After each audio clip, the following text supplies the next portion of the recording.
बिस्मिल्लाहिर्रहमानिर्रहीम।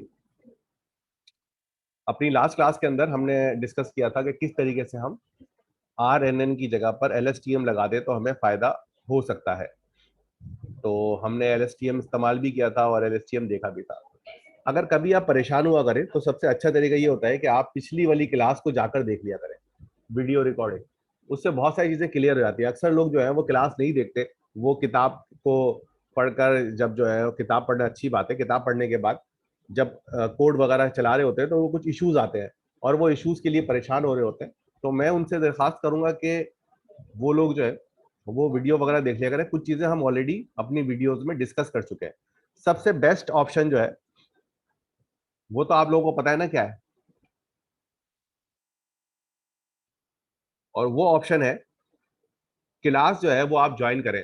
अगर अगर आप लोग कहेंगे तो मैं क्लास जल्दी भी स्टार्ट कर सकता हूँ थोड़ा, लेकिन अगर आप क्लास जल्दी स्टार्ट कर देते हैं तो उससे फायदा ये होता है कि आप एक तो क्लास के टाइमिंग पे तरह रेगुलर हो जाते हैं,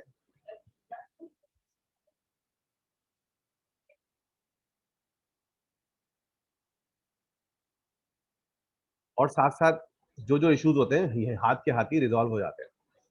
तो आज भी ये प्लान है कि हम जो है वो थोड़ा सा प्रैक्टिकल की तरफ जाएंगे और प्रैक्टिकल करेंगे। इसका 1 बजे के बाद 1 बजे तक हम जरा थ्योरी तक कवर कर लें ताकि आपको कोई मसला ना हो।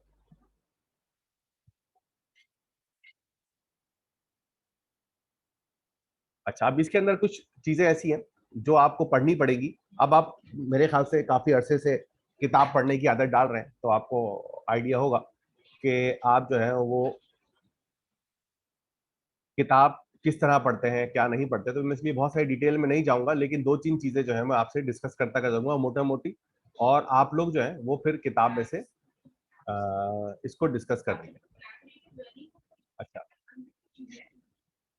अब हम एक बड़ा जबरदस्त काम करने जा रहे हैं जिसको हम कहते हैं सीक्वेंस प्रोसेसिंग।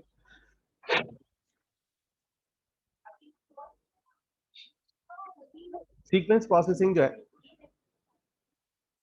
ये बड़ा इंपॉर्टेंट टॉपिक है जिसके अंदर हम सीक्वेंस को प्रोसेस करते हैं। एक स्टूडेंट ने, मैं Q3 के डिस्कशन को फॉलो कर रहा था,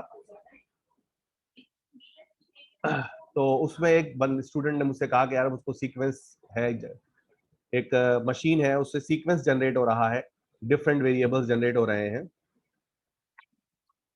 और उस सीक्वेंस के हिसाब से उसको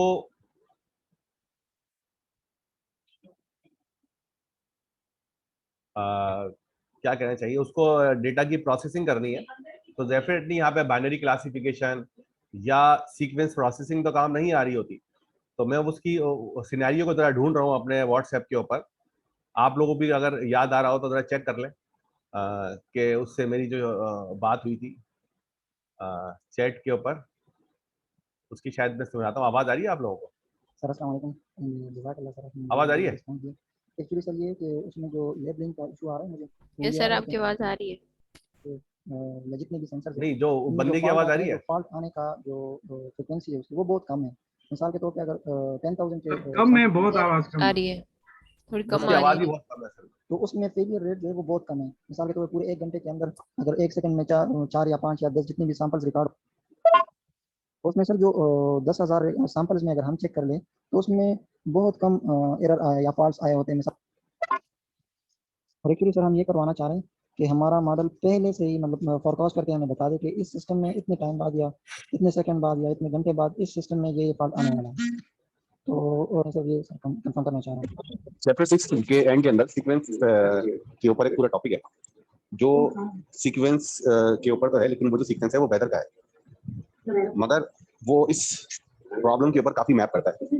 उसमें ये भी बताया गया है कि वेदर का डेटा में से सैम्पलिंग कैसे की जाती है। वेदर का डेटा भी हर मिनट जो है वो अपडेट हो रहा होता है, लेकिन इतना फ्रीक्वेंट डेटा जो है वो हमें फोरकास्टिंग और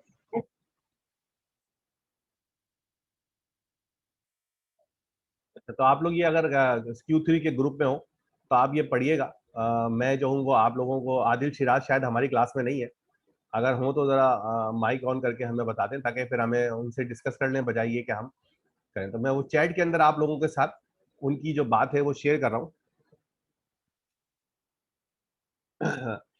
अच्छा, इसके अंदर जो बड़ी जबरदस्त किस्म की इनसाइट है जो मैं आपको देना चाह रहा हूँ, ये आप लोग लिख लीजिएगा। मैंने आपसे कहा है कि आपके पास डिस्कशन पॉइंट होना चाहिए, और वो ये है कि प्रॉब्लम अंडरस्टैंडिंग एंड एडॉप्शन।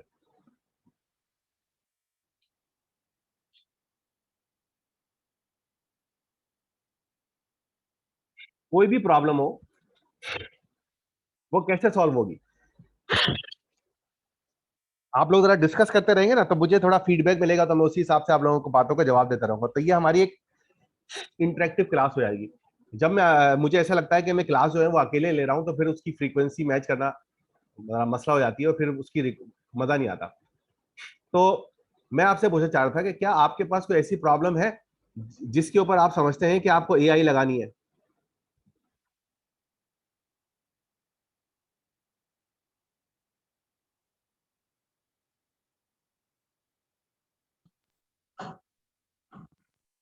अस्सलाम वालेकुम सर। काम सर, एक है मेरा जो प्रोजेक्ट है, जो फाइनल ईयर प्रोजेक्ट है, वो है भी इसी बेस का। फाइनली रियल सिनेरियो की बात नहीं कर रहे, आप कोई भी ऐसा सिनेरियो बताएं मुझे जो आपके ख्याल में एआई जहां पर यूज हो सकती है। मतलब आप अपने रियल प्रोजेक्ट की बात नहीं करें, बल्कि मुझे कोई ऐसा प्रॉब्लम बताएं जिसके अंदर आप मुझे बताएं कि भाई एआई यूज हो सकती है, नहीं हो सकती।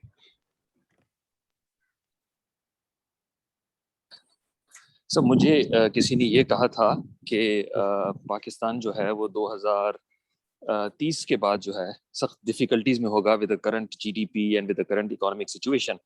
तो अगर एआई की बेसिस पे कोई ऐसा चार्ट प्लेस किया जाए जिससे हम देखें कि पाकिस्तान विद द करंट और हिस्टोरिक बेसिस डेटा पे 10 साल बाद कहाँ हो या 20 साल बाद कहाँ हो, एक ये प्रॉब्लम भी हो सकता है जिसको सॉल्व किया जा सके एआई से।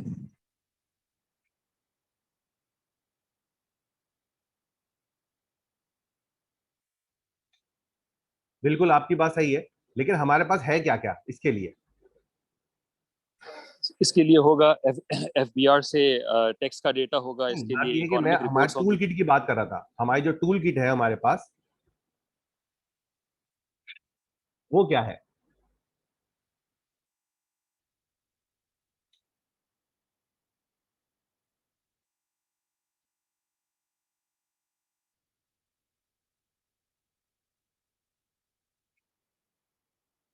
हमारे पास आई जो थिंक एआई की रिग्रेशन रिग्रेशन या हमारे सीक्वेंस प्रोसेसिंग होगी। बिल्कुल रिग्रेशन और सीक्वेंस प्रोसेसिंग जो है, मैं इसके साथ यहाँ पे डैश लगा रहा हूँ ताकि ये आपको मिले। असल में बात यह है कि हमारे पास टूल यही है, सही है ना? यानी कि आपकी जो टूल किट है वो बेस करती है इन चीजों के ऊपर। और हमारे पास जो, तो हमें हमारे साथ मैंने देखा है बहुत सारे जो स्टूडेंट हैं, जैसे अभी हम अ, आदिल शिराज की बात कर रहे थे, उसके साथ भी यही प्रॉब्लम था कि जैसे ही हमें कोई प्रॉब्लम नजर आता है, हम इंटरनेट पर सर्च करते हैं और हमें अजीब अजीब चीजें मिलती हैं और हम उनको समझ नहीं पाते। पहली बात तो ये है कि आप लोग अगर इस रिकॉर्डिंग को देख रहे हो या इस क्लास में हो, तो Q4 जरूर ज्वाइन कीजिएगा। 1500 रुपये और टाइम का आप अपना एफर्ट तो लगेगी, लेकिन सेज मेकर जो है ना, वो बड़ा इंपॉर्टेंट है। अगर आप नहीं लेना चाह रहे तो अभी सेज मेकर की वीडियोस हैं जो मैंने पिछले क्वार्टर में बनाई थी। मैंने काफी इसके ऊपर मेहनत की थी और काफी पैसे भी जाए किए थे। 50-60 डॉलर भी मैंने जाए किए इसके ऊपर, जो कि 6-7 हज़ार रुपये लगते हैं। तो बताने का मकसद ये है कि जितने भी आपके पास चैलेंजेस आएंगे, आपके पास इसी टूल किट से सॉल्व होंगे। अगर किसी को ये बात यकीन नहीं आ रही तो वो मुझे बताए कि सर ये वाला प्रॉब्लम कैसे सॉल्व होगा, वो वाला कोई भी प्रॉब्लम मुझे बताओ, वो हमें इसी से सॉल्व करना है। ये बात समझ में आ रही है? सबको यकीन आ रहा है इसके ऊपर?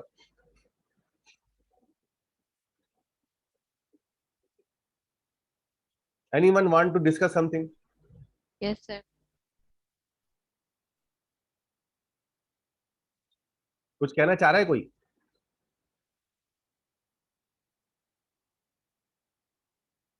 सर ये सब सुपरवाइज लर्निंग में आते हैं। ये सब तो ज्यादातर चीजें हमारी सुपरवाइज लर्निंग में होती है। अनसुपरवाइज लर्निंग जो है वो एक रियलिस्टिक आपको नहीं दे रही होती, वो आपको हेल्प कर रही होती है कुछ सॉल्यूशन की चीजों को प्रिपेयर करने के लिए। अनसुपरवाइज लर्निंग के अंदर आपके पास डायमेंशनली रिडक्शन के ऑप्शंस होते हैं, जिसके अंदर आप डेटा को रिड्यूस साइज में कर सकते हैं ताकि उसकी प्रोसेसिंग फास्ट और इफिशिएंट हो जाए, या आप क्लस्टरिंग कर सकते हैं। तो अनसुपरवाइज लर्निंग में ज्यादातर जो मेन चीजें जो हो रही होती हैं वो एसोसिएट कर रही होती हैं, एसोसिएशन दे रही होती हैं हमारी सुपरवाइज लर्निंग में। आखिरी में जो रिजल्ट लेकर आना चाहिए या हम जो रिजल्ट लेकर आते हैं वो हमें सुपरवाइज लर्निंग ही दे रही होती है। तो कोई भी आपके पास ऑप्शन हो, आपको उसका जवाब इसी में से ढूंढना है।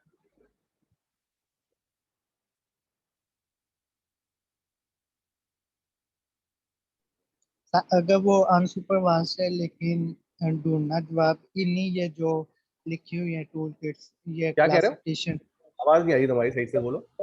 जो आपने बोला है कि अनसुपरवाइज्ड लर्निंग है, अगर उसको भी हम सॉल्व करते हैं लेकिन आउटपुट जो उसका यही इन 4 या 5 जो ये प्रॉब्लम लिखी हुई है इन्हीं में होगा। भाई देखो ना, अगर आप देखो कि आप अनसुपरवाइज एग्जांपल है ना,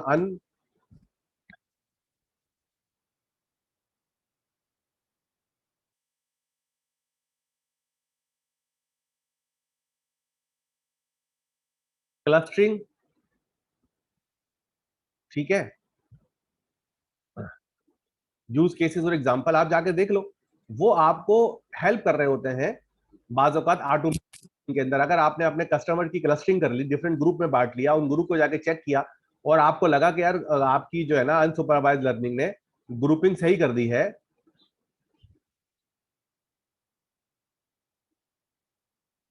ठीक है, तो आप जो है ये देखो, तो आपको पता, आपको उससे हेल्प मिल जाएगी कि आप उस क्लस्टर को यानी ग्रुप्स को ग्रुप में डिवाइड करके आप जो है वो उसको फिर लेबलिंग में आपके लिए आसानी हो जाएगी। आप जो है वो उसको चेक कर लो, अगर उसमें डेटा जो है वो आपकी क्लस्टर में आ गया है। मिसाल के तौर पर कुछ क्लस्टर जो है, एक ऐसे कस्टमर है आपके जो पाकिस्तान में रहते हैं, कुछ कस्टमर है जो पाकिस्तान से बाहर रहते हैं। अगर आपको वो ग्रुप बना कर दे देता है तो आपके लिए लेबलिंग का काम आसान हो गया ना, वरना आपको मैनुअल लेबलिंग करनी पड़ेगी। इस बात को समझ पा रहे हो, नहीं पा रहे हो? नहीं बता रहे हो तो बता दो। सब मैनुअल लेबलिंग कैसे होगी? मैनुअल लेबलिंग ऐसे, जैसे आपके पास 1000 कस्टमर है, आप उस कस्टमर के साइट पे जाकर बताओगे कि भाई ये जो कस्टमर है, ये जो है ये पाकिस्तान के अंदर रहते हैं, यानी इंटरनल है या डोमेस्टिक है, और ये पाकिस्तान के बाहर रहते हैं। या अगर फ्लाइट्स का डेटा है तो आप ये कह सकते हो कि यार ये डोमेस्टिक फ्लाइट्स है, ये इंटरनेशनल फ्लाइट्स है। तो इस तरह की अगर कैटेगरी वगैरह ऐड करनी है तो आप ये कर सकते हो। अब अगर आप तस्वीरों की क्लस्टरिंग कर रहे हो तो आपने बहुत सारी तस्वीरें उसमें डाल दी, ठीक है, और उन तस्वीरों को आपने क्लस्टर किया और क्लस्टर करके आपने देखा कि क्या वो प्रॉपर तस्वीरें ग्रुप हो रही हैं। मिसाल के तौर पर वो जो है वो कार की ऑटोमोटिव व्हीकल्स की तस्वीरें हैं, तो वो कार और ट्रक और बसेस, इनको वो अलग अलग कैटेगराइज कर रहा है। अगर वो अलग अलग कैटेगराइज कर रहा है और आपने उनको रिव्यू कर लिया, तो आप क्या करोगे, उनको एक फोल्डर में डाल दोगे, गाड़ियों को एक फोल्डर में डाल दोगे, बसों को। आप आपका क्या हुआ, आपका लेबलिंग का काम जो है वो आसान हो गया। अगर ऐसा नहीं होगा तो आपको सारी तस्वीरों को लेबल करना पड़ेगा।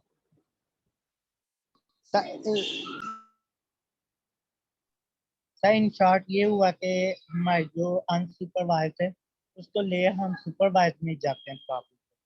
हाँ, वो हमारी बात जगहों पर अनसुपरवाइज लर्निंग की भी हेल्प होती है। बात वक्त हमें सिर्फ क्लस्टरिंग करनी होती है, एनालिसिस करना होता है, तो वहां पर अनसुपरवाइज में आप लोग मुझे याद दिलाना डिस्कॉर्ड के ऊपर, या अगर आप लोग में से कोई ऐसा है जो PIAIC के ग्रुप में है व्हाट्सएप के, या उसके पास मेरा नंबर हो, तो मुझे याद दिला दे, तो मैं एक अनसुपरवाइज लर्निंग से ये जो फ्लावर वाला डेटा है इसको प्रोसेस करने की कोशिश करूंगा और आपको बताऊंगा कि इसके क्या हो गया, ठीक है, वीक डेज के अंदर। Yes sir. सही है। तो अब आपके पास जो टूल किट है वो यही है ना, कोई भी प्रॉब्लम होगा आप उसको कोशिश करें इसी के जरिए सॉल्व कर दें, आगे जाने की जरूरत नहीं, अगर उसका लेबल भी मौजूद है। अच्छा, तो इसके अंदर हमारे साथ ये है कि भाई ये जो डेटा हम आपको एग्जाम्पल का देते हैं, ये आप बहुत अच्छा, एक और चलते चलते ये आप लोग लिखते रहा करो यार। मैं बहुत सारी चीजें लिख नहीं पाता हूँ, लेकिन वो मुझे याद आती है, फिर बाद में भूल भी जाता हूँ मैं। और वो ये है कि बात जगह जो है वो प्री ट्रेन मॉडल बड़ी हेल्प कर रहे होते हैं आपको। मिसाल के तौर पर एक प्री ट्रेन मॉडल है जो तस्वीरों का है, आपने उस मॉडल से अपना डेटा गुजारा और उसने 80% डेटा जो है वो आपका प्रोसेस करके दे दिया, या 60% कर दिया, या 50% कर दिया, और आपने उसको चेक किया तो पता लगा कि उसने सिर्फ 50% जो है वो सही किया हुआ। उन 50% को आपने अलग कर लिया, और अलग करने के बाद उसको सुपरवाइज लर्निंग की ट्रेनिंग के तौर पर इस्तेमाल कर लिया।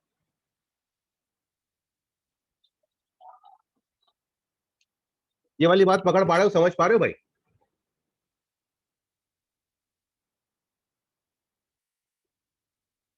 अब मुझे बताओ, आप सब लोग अगर समझ गए हो तो मुझे बताओ, अगर चैट बोर्ड है तो चैट बोर्ड के लिए मैंने पिछली क्लास में बताया था कि चैट बोर्ड किस तरीके से आप जो है वो क्लासिफिकेशन के जरिए इस्तेमाल हल कर सकते हैं। ठीक है, इसीलिए आपने गौर किया होगा कि कोई भी किताब पढ़ लें आप मशीन लर्निंग की, उसके अंदर आपको क्या क्या बताया जाता है। मशीन लर्निंग की कितनी टाइप होती है? सुपरवाइज लर्निंग कितनी टाइप? क्लासिफिकेशन, रिग्रेशन, यही होती है ना। Yes sir, yes sir. उसके बाद ऑटो इनकोडिंग, जो हम आगे जाके पढ़ने की कोशिश करेंगे। तो यहाँ पे बताने का मकसद ये है कि यार एल्गोरिथम ढूंढने की जरूरत नहीं है, कॉन्सेप्ट क्लियर होने चाहिए। अगर कॉन्सेप्ट क्लियर होंगे तो आपका काम एग्जिस्टिंग चीजों से भी रहेगा। हमारे साथ ये मसला है कि हमारे पास जब भी कोई नई प्रॉब्लम आती है, हम नई लाइब्रेरी को, नए एल्गोरिथम को ढूंढने की कोशिश करते हैं।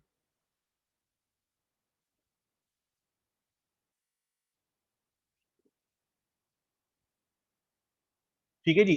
अच्छा, तो अब हम आ रहे हैं टेम्परेचर फोरकास्टिंग के लिए किताब के ऊपर, और उसमें सबसे पहली चीज है कि हम जो है एक नई चीज इस्तेमाल करेंगे, उसका नाम है रिकरेंट ड्रॉप आउट।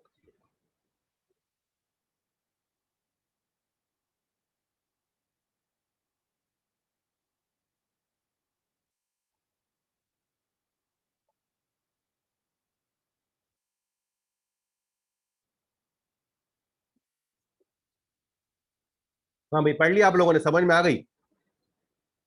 कोई बता सकता है? कोई बहादुर इंसान बता सकता है इस वाली बात को?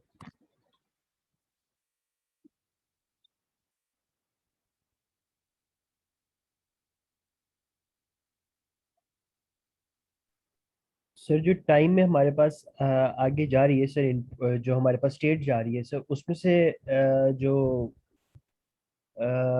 क्या कहना चाहिए इसको, जिसकी कॉम्बिनेशन ऑफ स्टेट्स है सर, उसको ड्रॉप कर देना सर, ताकि जो है ना ओवर सैचुरेटेड ना हो जाए, ओवर फिट ना हो जाए डाटा।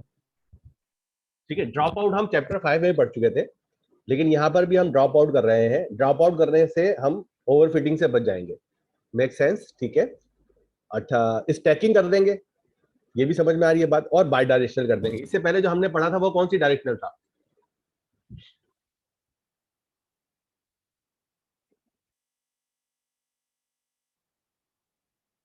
इससे पहले जो हमने रिकरेंट न्यूरल नेटवर्क पढ़े थे वो मल्टी डायरेक्शनल थे या बाई डायरेक्शनल थे?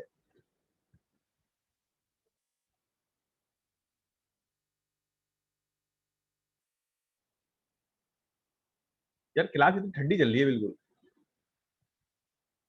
कोई लोग जवाब अब नहीं दे रहे, या मुझे आवाज आ नहीं रही।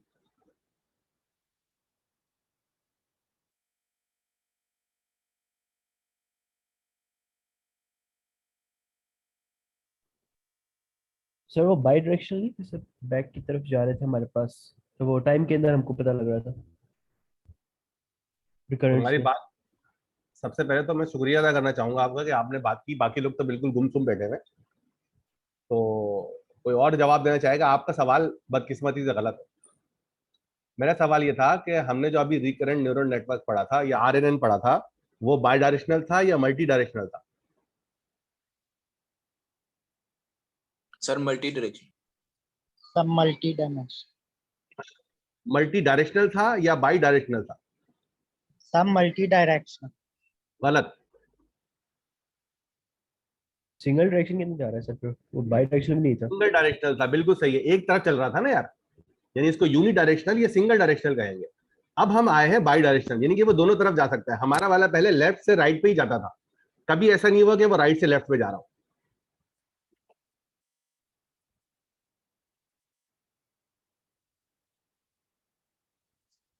बात समझ में आई? Yes sir. Yes sir.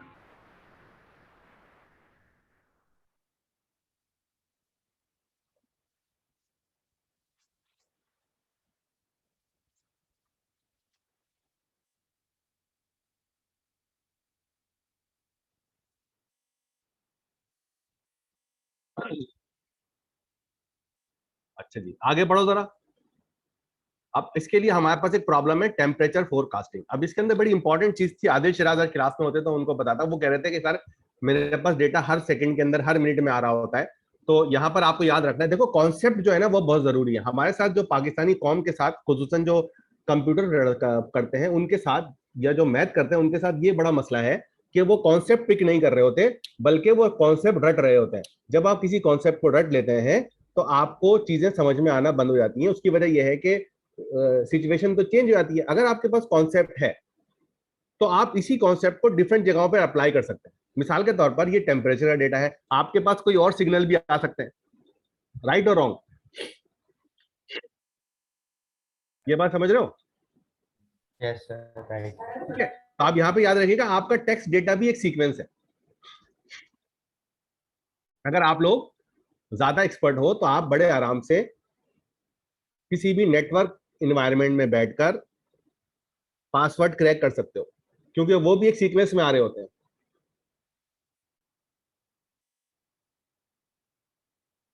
या किसी भी चीज को इनक्रिप्ट से डिक्रिप्ट कर सकते हो, अगर वो आपके पास, लेकिन उस पर कंप्यूटेशनली काफी टाइम लगता है, तो इसलिए, और वो थोड़ी सी गलत बात भी है, तो इसलिए ऐसी चीजों पे काम करने से बेहतर है कि आप जो है वो ऐसी चीजों पे काम करो जो लीगल भी हो और आप उसको यूज भी कर सको। क्या ख्याल है? हाँ जी सही। क्या ना?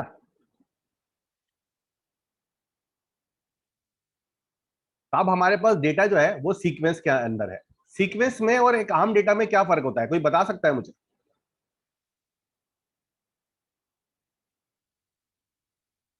सर आम डाटा तो रैंडम भी हो सकता है, सीक्वेंस में वो आपको पता है फिर सीक्वेंशियली सेटअप हुआ है।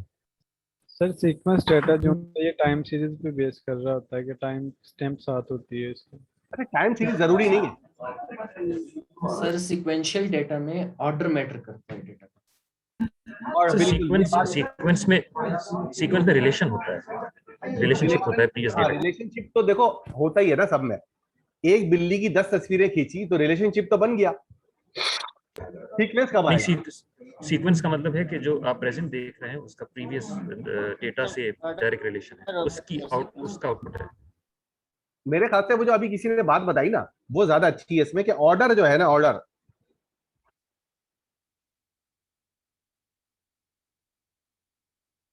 एग्जांपल क्या है सीक्वेंस की?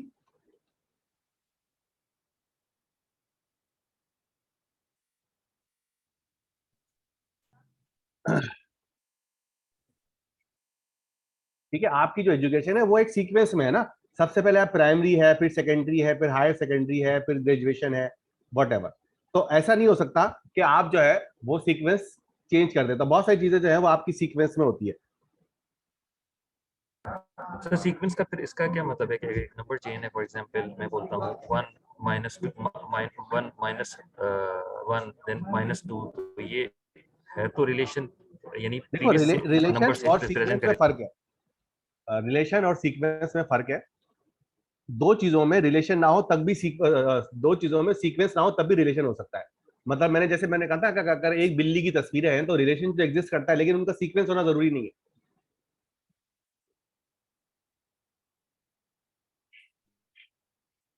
सही है ना? जैसे आपकी शादी की तस्वीरें हैं, अब आपकी शादी की तस्वीरों के अंदर सीक्वेंस होना जरूरी नहीं है। आप आगे पीछे हो सकती है। शादी की तस्वीर में जो तस्वीर पहले खींची थी वो मैं बाद में देख लूं, जो बाद में खींची थी वो मैं पहले देख लूं, इससे कोई खास फर्क नहीं पड़ेगा। लेकिन आपकी शादी में सीक्वेंस होना जरूरी है कि पहले जो है वो बात पक्की होगी, फिर तारीख रखी जाएगी, फिर मेहंदी होगी, फिर जो है वो ढोलकी होगी, और फिर जो है वो आपकी शादी होगी, फिर आपका वलीमा होगा। ठीक है, फिर जो है वो चौथी होगी, फिर जो है वो आप घूमने जाएंगे। कुछ मिस तो नहीं कर दिया मैंने इसमें? सर आपने अपना एग्जांपल बहुत अच्छी दी है, बिल्कुल समझ आ गई। क्या कह रहे हैं? सर मैं कह रहा हूँ ये एग्जांपल ठीक थी। हाँ, तो मैं असल में आज के शादियों का कोरोना जब से थोड़ा सा खत्म हुआ तो शादियों का सीजन ज्यादा हो गया है, तो एक सीक्वेंस चल रहा है ना। लेकिन आप जो है वो कोर्सेरा पे कोर्स करने जाते हो, तो उस कोर्स के अंदर रिलेशनशिप तो मौजूद है। आपने AWS का कोर्स ए कर लिया, बी कर लिया, तो उसमें सीक्वेंस जरूरी नहीं होता। तो रिलेशनशिप डेटा में एग्जिस्ट करता है, लेकिन सीक्वेंस के अंदर ऑर्डर बड़ा इंपॉर्टेंट है कि एक के बाद आप दूसरे पे नहीं जा सकते। और इसके अंदर एक और चीज है,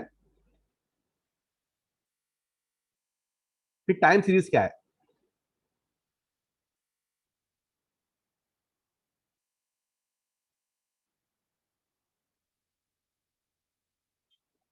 यानी कि आपकी जो टाइम सीरीज डेटा है वो वाला है जिसके अंदर जो है वो सीक्वेंस जो है वो टाइम के ऊपर बेस करता है। यानी ऑर्डरिंग किसके ऊपर ले रहे हैं आप? टाइम के ऊपर। टाइम के ऊपर। तो दो चीजें हमारे लिए ये यहां पर देखो, यहां पर एक तो ये डेटा है, सीक्वेंस है, हमने इससे पहले पढ़ लिया है, ठीक है। और वेदर स्टेशन से हम जो डेटा उठा रहे हैं वो टाइम बेस्ड है। टाइम बेस्ड कहां लिखा होता है? टाइम सीरीज डेटा पे लिखा हुआ था ना यहां पर।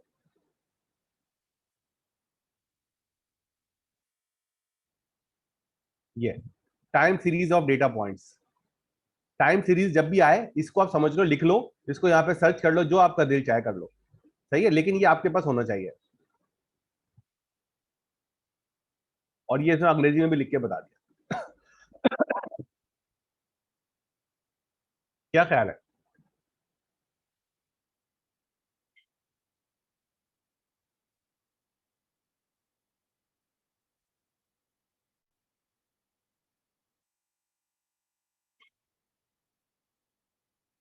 अच्छा जी, तो मैं इसकी अभी फर्दर डिटेल में नहीं जाऊंगा और आपके सामने जो है वो रखाऊंगा कि भाई इसमें कितना डेटा है हमारे पास। 420551 और 14 वेदर रिलेटेड वैल्यूज हैं। ये सारी वो वैल्यूज हैं जिनकी जिनकी बेस के ऊपर हम किसी वेदर को निकालते हैं।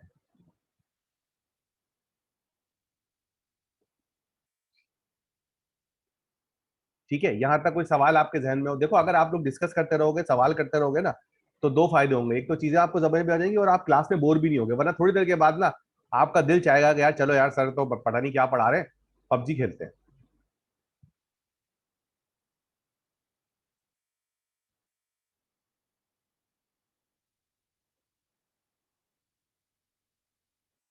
क्या ख्याल है?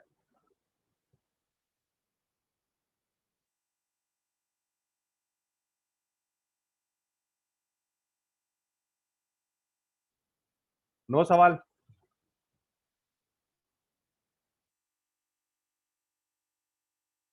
आगे चले। इतना सन्नाटा क्यों है आज क्लास के अंदर? तीन लोग कौन है जिन्होंने बोला मिलिट्री डायरेक्शन? Yes, no?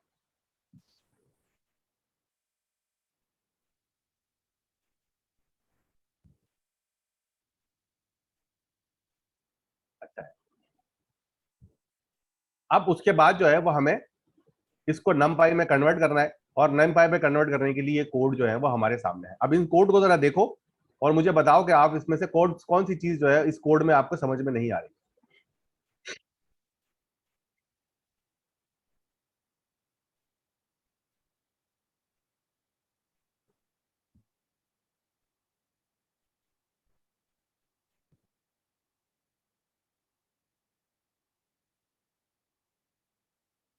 हाँ भाई अब्दुल्ला, क्या ख्याल है आपका? ये कोड समझ में आ गया तुम्हें?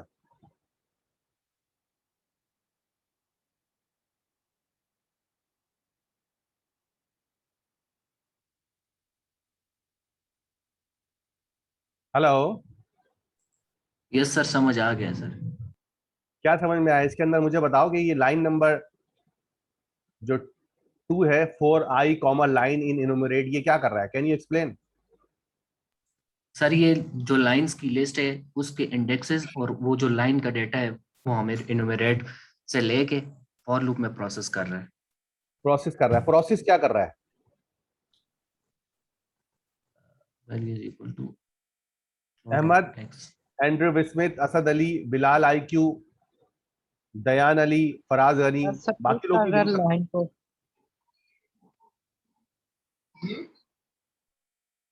शुएब, आवाज नहीं आई तुम्हारी। सर सबमिट कर रहा है लाइन को, जो लिस्ट है उसमें लूप लगाया हुआ है और हर लाइन को देख रहा है और उसको सबमिट कर रहा है और साथ उसकी सही है कर रहा है इसका इंडेक्सिंग। नहीं, देखो यहाँ पे उसने लाइन से स्प्लिट किया। स्प्लिट करने के यस बाद ये एक्स का मतलब क्या है? सर, ये सर एक्स सिंगल जो वैल्यू। सर ये डिलिमिटर लगा के उसके पास वैल्यूज जो है वो एक लाइन के अंदर से स्प्लिट नहीं कर दी सर? एक लाइन के अंदर वैल्यू थी, मिसाल के तौर पर ये वाली वैल्यू है, इनको उसने क्या किया? स्प्लिट किया। स्प्लिट स्प्लिट कर करने दिया। के बाद एक वैल्यू उठाई जहां से, और वो वैल्यू उठाकर उसने एक्स में डाल दी, और उस एक्स को फ्लोट में कन्वर्ट किया, और उन सबको उठाकर उसने वैल्यूज के एरे में, यानी कि उसने एक टेक्स्ट को, इस तरह की एक टेक्स्ट की लाइन थी, ये देखो ये एक एरे है ना, कॉमा लगा हुआ, एक टेक्स्ट की लाइन को कन्वर्ट कर दिया एरेज में, वो भी फ्लोट के। एरे ऑफ अरेज बना दिया। हाँ, और उसके बाद उसको फ्लोट में कन्वर्ट करने के बाद जो फ्लोट डेटा था उसकी एक लाइन के ऊपर जाकर लिख दिया। अब मिसाल के तौर पर अगर इसके अंदर कितनी वैल्यूज है, इसमें 14 है, तो यहां पर कितनी वाली वैल्यू फ्लोट डेटा में जाकर हर लाइन में कितनी वैल्यू स्टोर होंगी? 14। नहीं, 13 13। क्यों? अब वो जीरो से स्टार्ट हो गए। हेडर -1 है ना सर, हेडर -1 की वजह से। हेडर भी -1 किया हुआ है, बिल्कुल सही है, लेकिन और भी एक वजह है ना, वो जो कॉलम है वो पहला वाला कॉलम उड़ा देता है वो, और वो कहां से हमने पकड़ा? यहां से पकड़ा। आपका जो डेटा प्रोसेसिंग है वो 1 से स्टार्ट कर रहा है। स्प्लिट करने के बाद वो सारा डेटा नहीं लेके गया, बल्कि उसने 1 से स्टार्ट किया।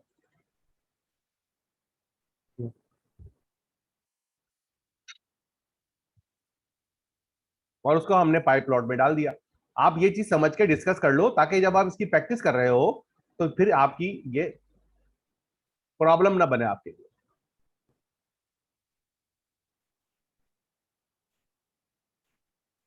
ठीक, सारे रेंज में। सर 14 कॉलम्स में हमारे पास सिर्फ न्यूमेरिक डाटा ही है। प्रोबेबली हम सारा डेटा न्यूमेरिक में ही उठा रहे हैं, तो अगर कोई नॉन न्यूमेरिक डेटा गलती से भी आ गया तो हमारे पास एरर आ जाएगा।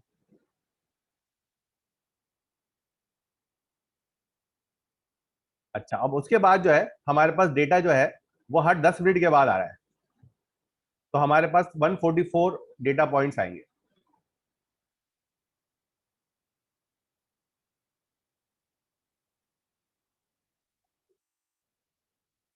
ठीक है जनाब। अब इससे हमें ये भी पता लग रहा है, एक जो चीज आप समझने की कोशिश नहीं कर रहे, जो आप समझने की कोशिश करें कि एआई का मतलब ये नहीं होता कि आपने डेटा उठाया और डेटा सारा का सारा जो है वो मशीन लर्निंग में डाल दिया। आप देखें यहाँ पर डेटा समझ भी रहे हैं, अभी हमने कोई भी मशीन लर्निंग इस्तेमाल नहीं की है, हमने अभी डेटा मेमोरी में लोड किया, उसको हमने प्लॉट किया है, और प्लॉट करने से क्या हुआ, हमें डेटा का पैटर्न नजर आ रहा है। देख रहे हो ये पैटर्न?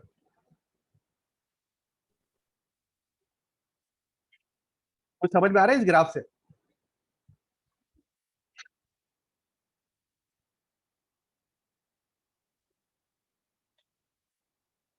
एक एक लाइन में सब लोग मुझे ग्राफ के बारे में प्राइवेट मैसेज करें, मुझे चैट के ऊपर प्राइवेट मैसेज, एवरीवन को मैसेज नहीं होना चाहिए, जो एवरीवन को मैसेज करेगा क्लास से निकाल दूंगा। मुझे सब लोग प्राइवेट मैसेज करें एक लाइन के अंदर कि ये ग्राफ हमें क्या बता रहा है, जो नहीं मैसेज करेगा क्लास से निकाल दूंगा उसको मैं।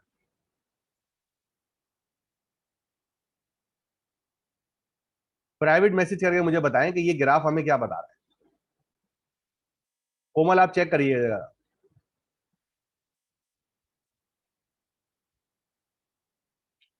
Okay sir. तो लेकिन वो आपको करेंगे डायरेक्ट मैसेज? हाँ चलो ठीक है, मैं खुद चेक करता हूँ। तो वो मुझे कर दें, मैं कर लेती हूँ चेक। हाँ ठीक है।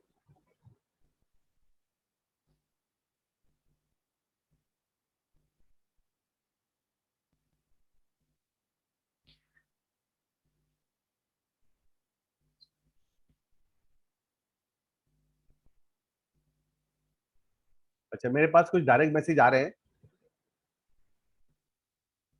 सर एक का मैसेज है, वायरस से चेंज इन वेरिएंस, टेम्परेचर और फर्स्ट।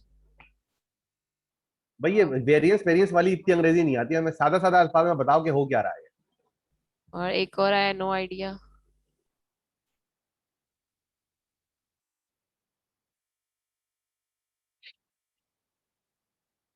नो आइडिया तो गेट एन आइडिया।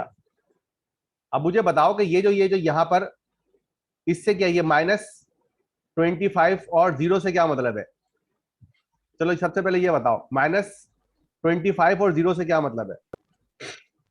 सर ये टेम्परेचर है यहाँ। टेम्परेचर है। और 200, 400, 600, 800, 120, 14 और 1600 का क्या मतलब? सर डेज है ये। सर पर डेज के हिसाब से डाटा कलेक्ट जो हो रहा है। अच्छा, ये डेज है नहीं, लेकिन क्योंकि ये सिर्फ 10 दिन का डेटा है, ये आवर्स के हिसाब से आ रहा है ना, ये हर 10 मिनट्स के बाद अपडेट हो रहा है। Time points. ठीक है, तो ये डेज के पॉइंट है, चलो मान लेते हैं। अब इसके अंदर कोई मुझे बता सकता है कि मिनिमम डेटा जो है, मिनिमम टेम्परेचर जो है, वो सबसे ज्यादा क्या रहा है? 22 -1 डिग्री, -1 डिग्री। 24 डिग्री तक जा रहे हैं। Sir sir almost 24 degree. 24 sir, 24 या 23।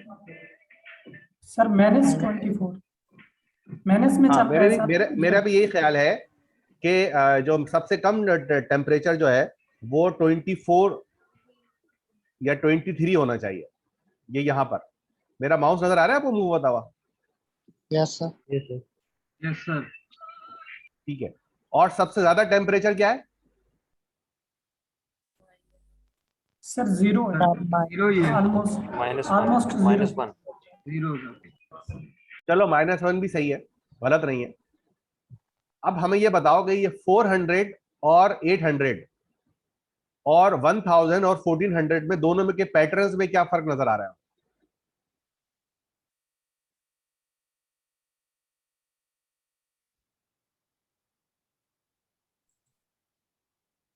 सर 400 से 800 में डाटा जो टेम्परेचर है वो एकदम से डिक्रीज किया है, और जो आगे 1000 से 1600 है उसमें फ्लक्चुएट कर रहा है एक प्रॉपर वेरिएंस के तहत।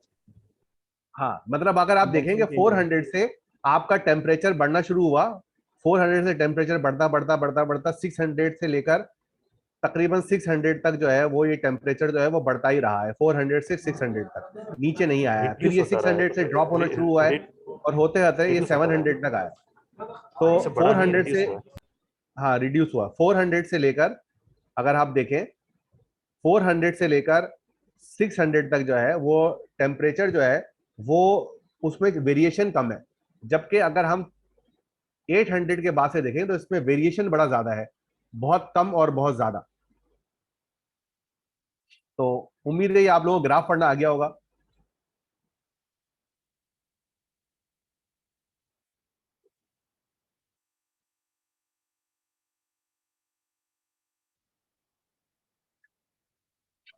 ये सर। ठीक है, अब इसके अंदर ये वाली चीज समझोगे, इसका मतलब क्या है? सर ये डे वाइज चेंज हो आ रहा है। ये आवरली चेंज है, मतलब 10 मिनट्स के बाद, हर 10 मिनट्स के बाद का डेटा है। ठीक सर।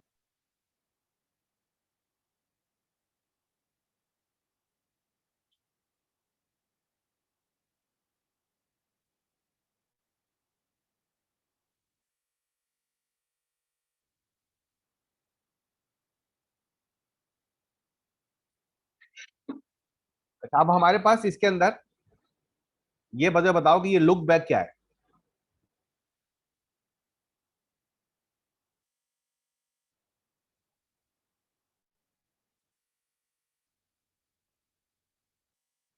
ये वाली बात समझ में आ रही है आप लोगों को?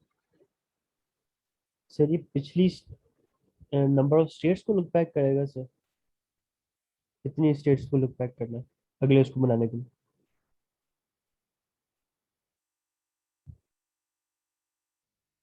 नहीं, ये कह रहा है कि अगर आप लुक बैक यानी पीछे कितना जा रहे हैं, अगर आप 720 जाते हैं, इसका मतलब है 5 दिन के बाद जाएंगे। ये एक टर्म है जो आपको याद रखनी है कि आप कितना पीछे जा रहे हैं। Given data going as far back as loop back styles, यानी आपको ये बताना है कि आपको कितना डेटा पीछे चाहिए, करंट पॉइंट से कितना पीछे तक का डेटा चाहिए। तो अगर ये 720 अगर आप देख लेंगे, उसका मतलब है कि आप 5 दिन पीछे जा रहे हैं। इस स्टेप्स का मतलब क्या है?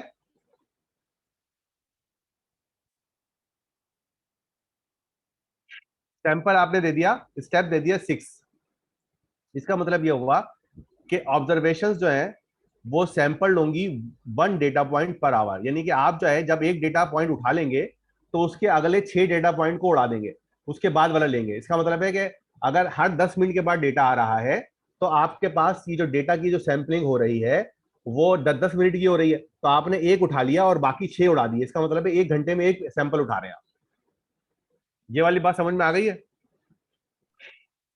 जी सर आ गई। अच्छा, डिले का मतलब है 44। The targets will be 24 hour in the future. Delay का मतलब है 3 चीजें होंगे, लुक बैक कितना पीछे जा रहे हैं, कितना गैप लेकर आ रहे हैं, और कितने फ्यूचर में जा रहे हैं। सर लुक बैक में ये वैल्यू फिक्स रहेगी 720? नहीं, हम अपने हिसाब से कर सकते हैं।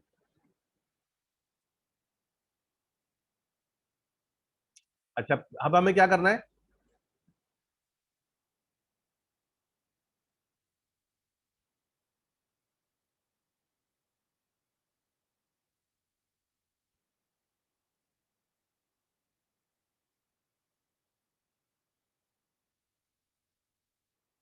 अच्छा, ये भाई देखो, ये वाली बात समझ में आ गई आप लोगों को?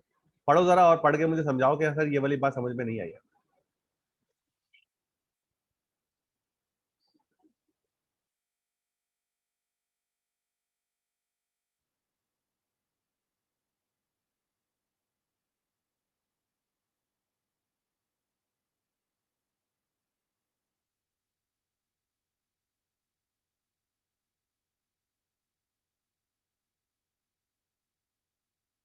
कुछ समझ में आ रही है? डिस्कस करोगे तो फिर मैं तुम्हें ज्यादा अच्छा बताऊंगा ना। ये एक्चुअली जो वैल्यूज में डिस्पैरिटी है, वन इज इन थाउजेंड्स और दूसरी जो है वो स्मॉलर वैल्यूज हैं, तो नॉर्मलाइजेशन करनी है ताकि सब एक ही सीक्वेंस में नहीं डेसिमल में आ जाएं, फिजिकल तो एक ही क्वांटिटी के पैटर्न अपने में। हिसाब से नॉर्मलाइज करना हाईएस्ट वैल्यू के हिसाब से।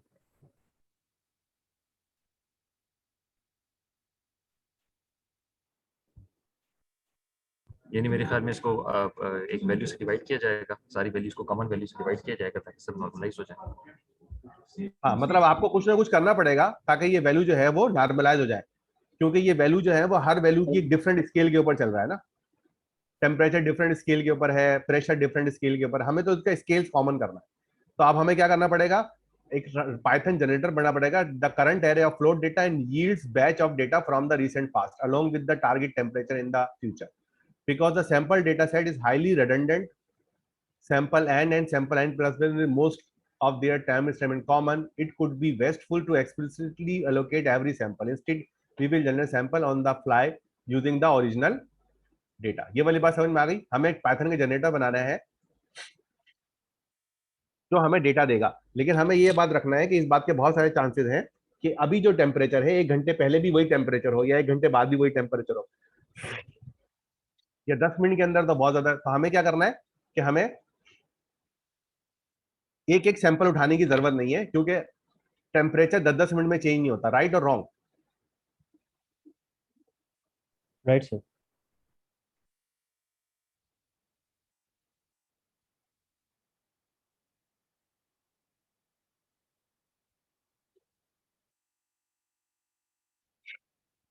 अच्छा, नेक्स्ट लाइन क्या हमें बता रही है? तो अब हम एक जनरेटर बना रहे हैं। अब देखो, ये बड़ी इंपॉर्टेंट चीज है, छोटी छोटी, जिसको समझना है इसके लिए आपको ये सब पढ़ना पड़ेगा, लेकिन इसको पढ़ने की जरूरत ही नहीं। वैसे ही में समझ में आ रहा है कि हमारे पास एक फ्लोट से डेटा से हमने 200,000 डेटा उठाया और उनका मीन निकाल लिया।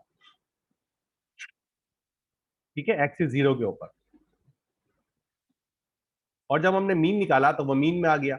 हमने क्या किया कि फ्लोट के डेटा में से जो भी वैल्यू है उसमें से हमने मीन माइनस कर लिया और स्टैंडर्ड डेविएशन से डिवाइड कर दिया। इससे क्या होगा? नॉर्मलाइज हो जाएगा डेटा सर। हाँ भाई, समझ में आ रही बात? जी सर आगे समझ। क्या समझ में आई? इससे वैल्यू नॉर्मलाइज हो जाएगी। नॉर्मलाइज हो जाएगी। करके देखो, कोई कोई एक वैल्यू लो,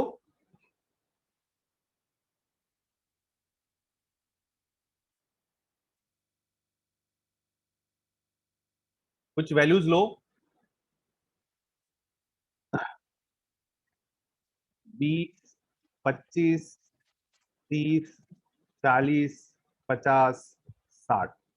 इसको जरा नॉर्मलाइज करके दिखाओ मुझे कि क्या होगा इसका नॉर्मलाइज रिजल्ट।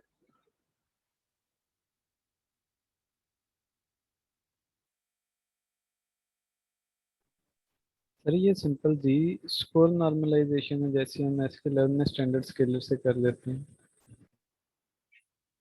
अच्छा, यहाँ पर हमें इसलिए अलग अलग करना पड़ रहा है कि हमारा जो डेटा है वो एक साथ नहीं है, मतलब उसकी की जो है वो एक नहीं है। जैसे तस्वीर के अंदर ये चल जाएगा,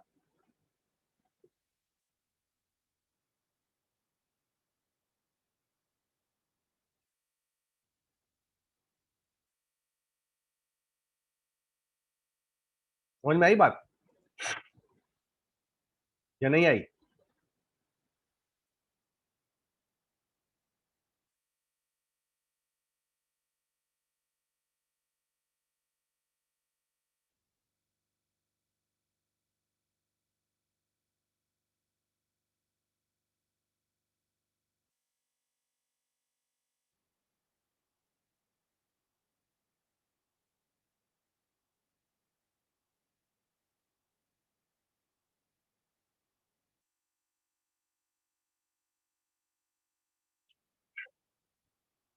क्या निकला result?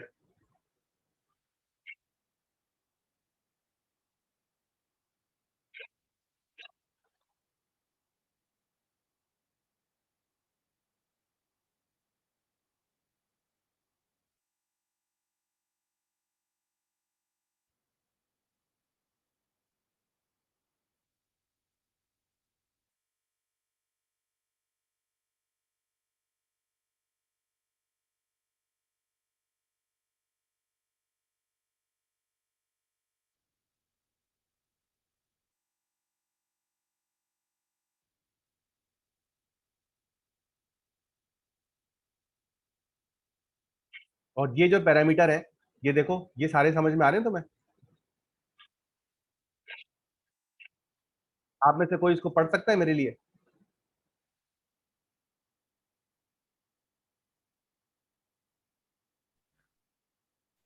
The original array of floating point data which you normalize in listing 6.32. Sir आपने मुझे बोला था या इन सबको बोला था? बोला था इन सबको था। सर क्लास में बिल्कुल ही खामोशी चल रही है, कोई रिस्पॉन्स हाँ नहीं है। सही कह रहे हो आप, सब ठंडे चल रहे हैं। चलो अच्छी बात है, हम जल्दी फिर क्लास खत्म करके निकल लेंगे। हमें क्या जरूरत है फिर, अगर क्लास के अंदर हमें अच्छा रिस्पांस नहीं मिल रहा है तो हमें। आपने पीछे अपनी पीछे वो सोच रहे हैं सर जो आप लूप बैक सारा डिले ये पढ़ सब रहे था हैं साथ पीछे। साथ। मुझे आवाज मिक्स आ गई दो लोगों की ना।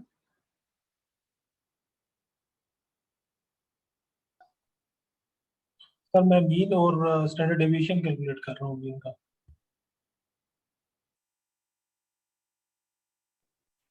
सर जो आप साथ साथ बता रहे हो साथ साथ जो है ना हम पढ़ भी रहे हैं साथ साथ देख भी रहे हैं सर। हाँ, तो मुझे जरा बताओ कि इसके अंदर ये जो चीजें हैं, इज एवरीथिंग क्लियर और anyone has any issue?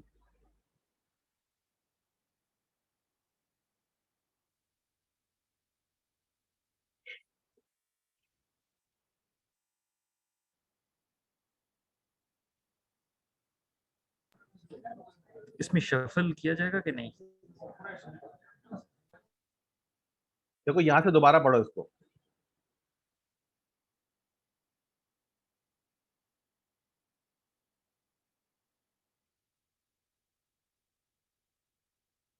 I think then this case shuffle करने की जरूरत नहीं होनी चाहिए क्योंकि इट हैज टू बी नहीं, सीक्वेंस।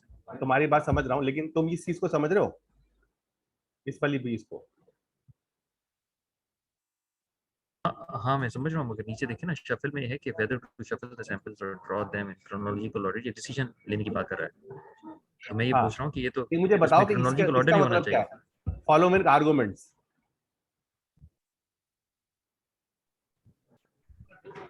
सो मॉडल को जो ट्रेन किया जाएगा उसमें ये मतलब ये डेटा की ये सारी चीजें हमें लेनी है। चलो अच्छा, जनरेटर बनाने तो यहीं पे रोकते हैं। मुझे बताओ अब ये वाली इस वाली चीज को इस वाली चीज से मैप करो। अब कुछ बात समझ में आ रही है?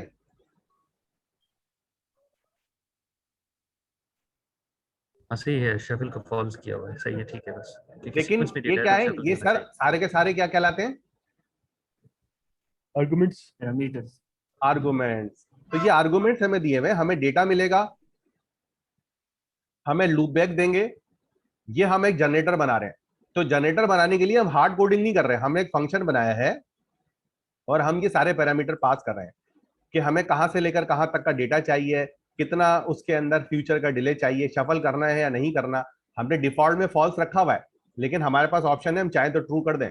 आगे देखेंगे कि क्यों ट्रू कर रहे हैं हम। बैच साइज हमने बताया कि एक बैच में हमें कितनी प्रोडक्ट चाहिए या कितने पॉइंट चाहिए। स्टेप्स, कितने स्टेप जो है वो बीच में से हटाने हैं। हमने डिफॉल्ट 6 रखे हुए, लेकिन हम कम ज्यादा कर सकते हैं।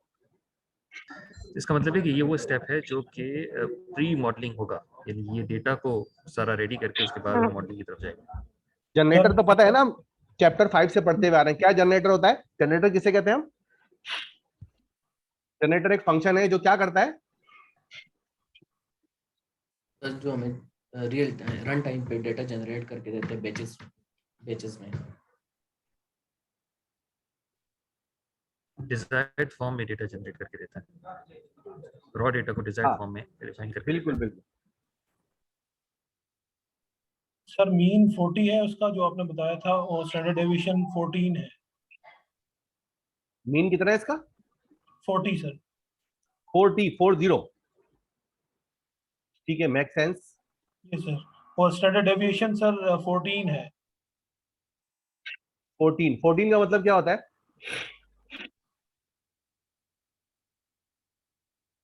ये तो पता है इसकी ना, वैल्यू, स्टैंडर्ड डेविएशन का मतलब क्या होता है? ये सर इसकी वैल्यू डेविएट कर दी है 40 मैक्सिमम डेविएशन जो हो सकती है वो अपने मेन पॉइंट से 14 तक हो सकती है। 14 हो सकती है। तो अगर हमारा जो मेन पॉइंट है, अगर वो हमने क्या रखा है 40, यस सर। अगर हम 40 निकालते हैं तो 60 जो है वो तो 20 आगे चला गया, 14 कैसे हुआ फिर?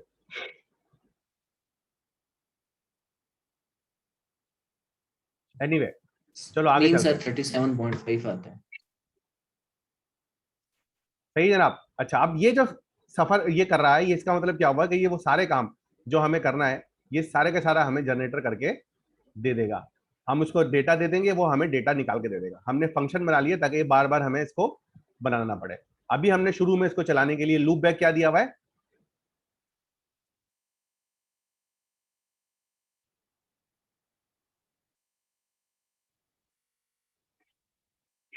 हमने इसको लूप बैक दिया हुआ है 1440, स्टेप 6 डिले 144, बैच साइज 128, और इस तरह हम इसको जनरेटर लेके जा रहे हैं। हमने मिनिमम इंडेक्स जो है बताइए 0 से लेकर 200,000 तक, फिर 200,000 1 से लेकर 300 तक, और 300,000 से ऑनवर्ड जो है वो हमने टेस्ट के अंदर डाल दिया। ये देख रहे हैं आप लोग। और हमने शफल जो है शुरू में इसके अंदर ट्रू दिया हुआ है। यहां पर बताओ कि शफल ट्रू देने का हमें नुकसान या एडवांटेज क्या होगा?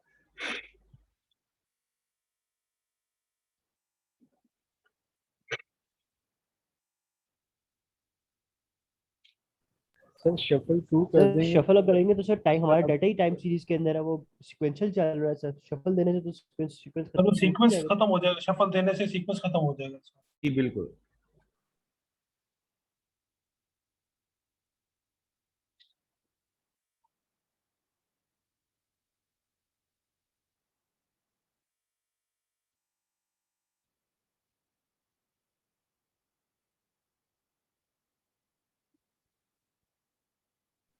सर टाइम सीरीज का डेटा तो हम शफल नहीं कर सकते होते, जो सीक्वेंस होता है।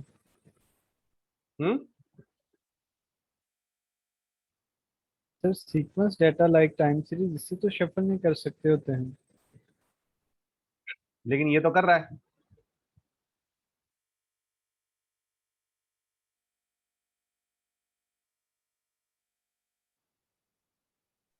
Sir interdependency of the data वो शायद खत्म करना चाहता है ये।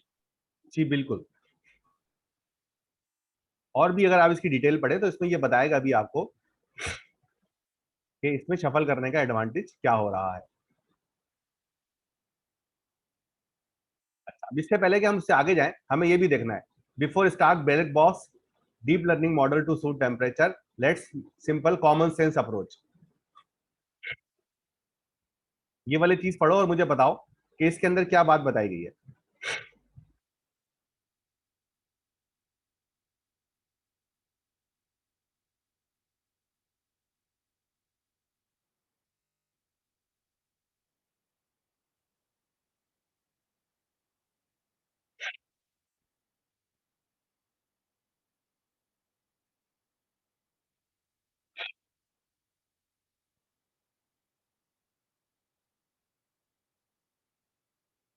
ये बात कुछ समझ में आ रही है आप लोगों को?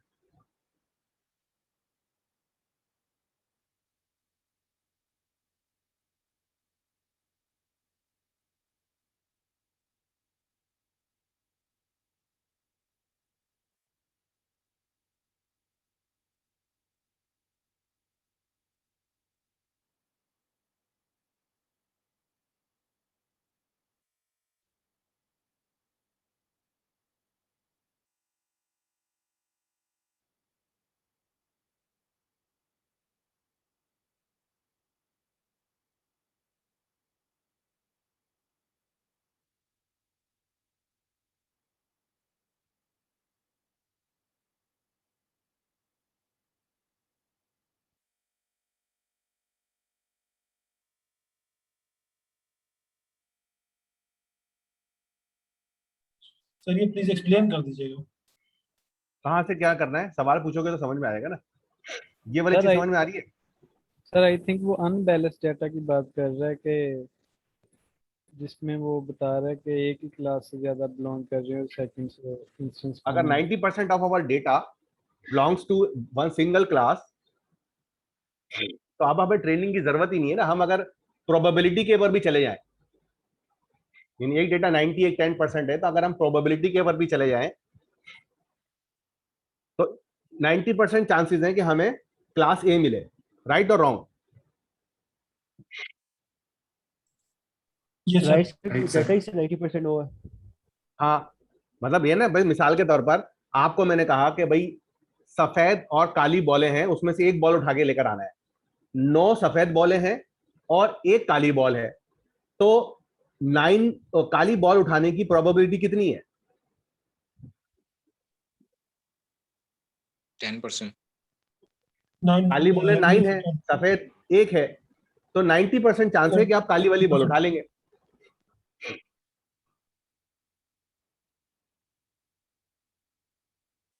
सही है ना? Yes yes. ये तो इसलिए बाद अगर आपको शफल भी करना पड़ रहा है, उसकी वजह यह है कि जैसे टेम्परेचर का केस है, टेम्परेचर अगर मैं कल के टेम्परेचर से आज का टेम्परेचर प्रिडिक्ट कर सकता हूं, या कल का आज जैसे इस वक्त टेम्परेचर कितना हो रहा होगा, कोई गैस कर सकता है अपने अपने इलाकों में? 25 डिग्री। 42।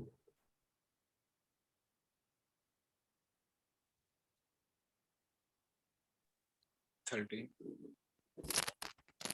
34 मेरे पास।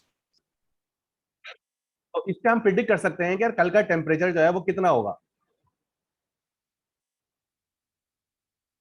नहीं?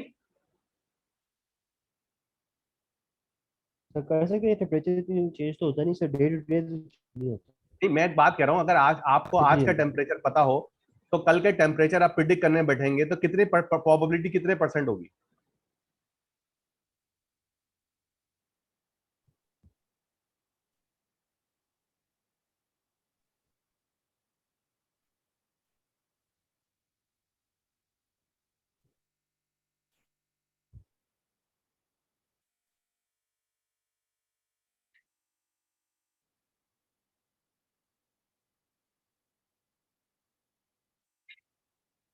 मेरे ये ख्याल है कि 70-80% तो हो ही जाएगी। नहीं? सर सिर्फ यस सर। टेम्परेचर का पता है तो वो नहीं पता, लेकिन हो जाएगी सर, इतनी तो हो ही जाएगी सर, टेम्परेचर का सर पता था।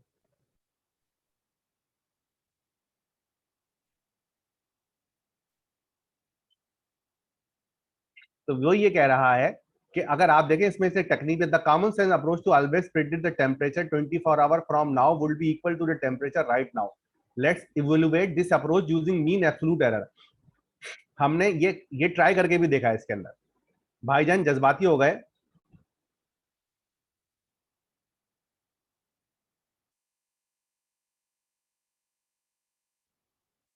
और उन्होंने ये बताया कि 70% जो है, मैं इसको रफली ट्रांसलेट कर रहा हूं, 70% जो है वो चांस है कि मैं जो हूं वो विदाउट ट्रेनिंग के आपको सही प्रिडिक्ट कर सकते हैं पिछले वाले डेटा को यूज करते हुए। अग्री और नॉट अग्री? Agree sir.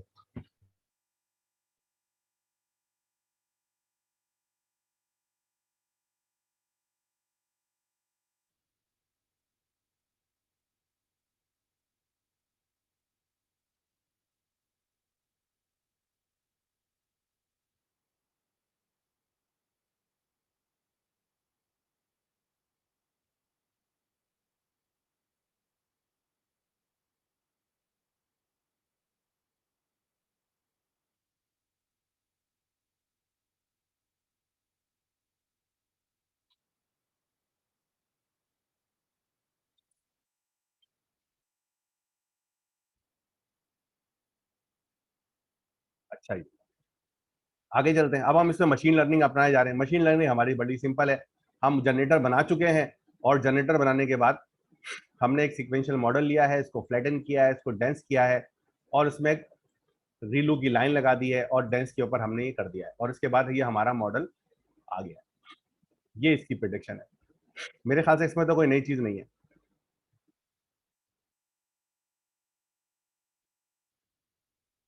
ये वाली बात समझ में आ रही है आप लोगों को?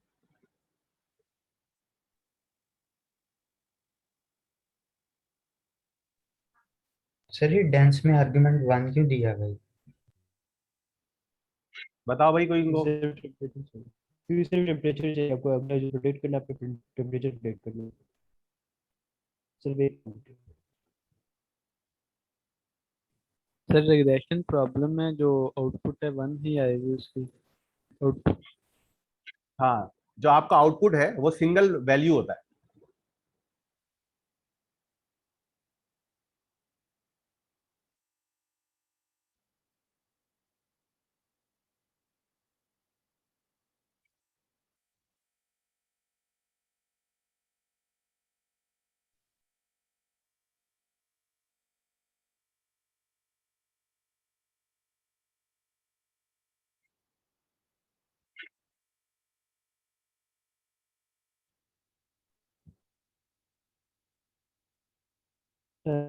सर एक क्वेश्चन है सर प्रीवियस सर।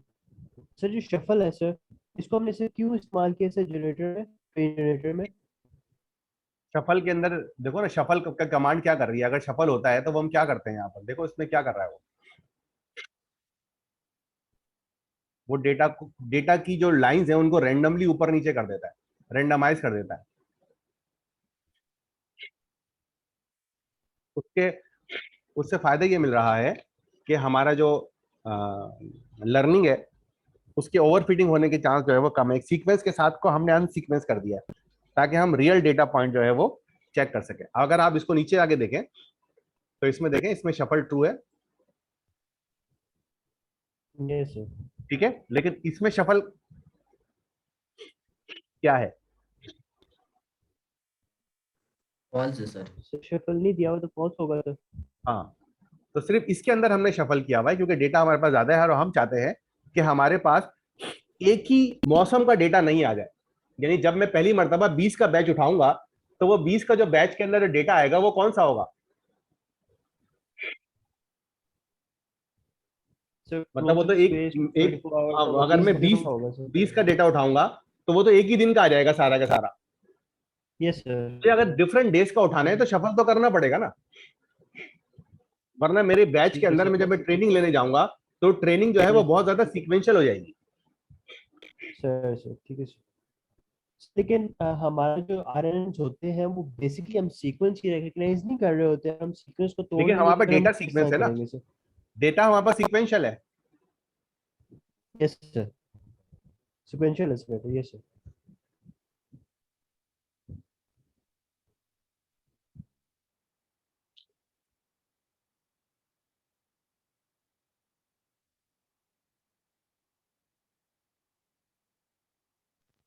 सर अगर हम अपना डाटा सेट बनाएं टेम्परेचर का और एक वीक का बनाएं और एक वीक के बाद प्रोजेक्ट करें या एक दिन का बनाएं तो किस तरह बनाएं?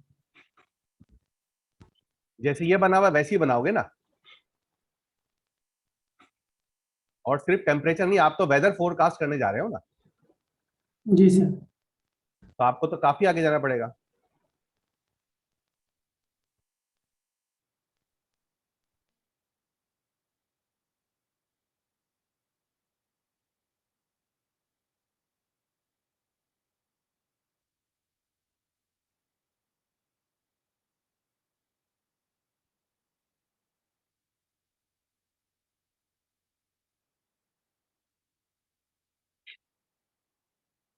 सही है। तो अब हमने देखो, हम यहाँ पर एक जो अप्रोच है वो देखिए कितनी पेशेंस है एक रिसर्चर के अंदर, कि उसने सबसे पहले सारी चीजों को कंसीडर किया। ऐसा नहीं कि डेटा उठाया और डायरेक्ट मशीन लर्निंग में डाल दिया।